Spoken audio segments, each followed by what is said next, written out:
Leyland ಗಾಡಿ ಹತ್ತಿ ಬಂತೊಂದು ಕಲಾಕೃತಿ, ಸರ್ವಾಂಗ ನರಂ ಐತಿ, ಸೌಂದರ್ಯ ಗರಂ ಐತಿ.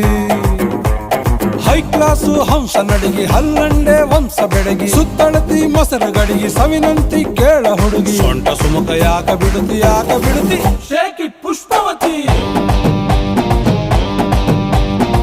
Shake it Pushpavati, shake it Pushpavati.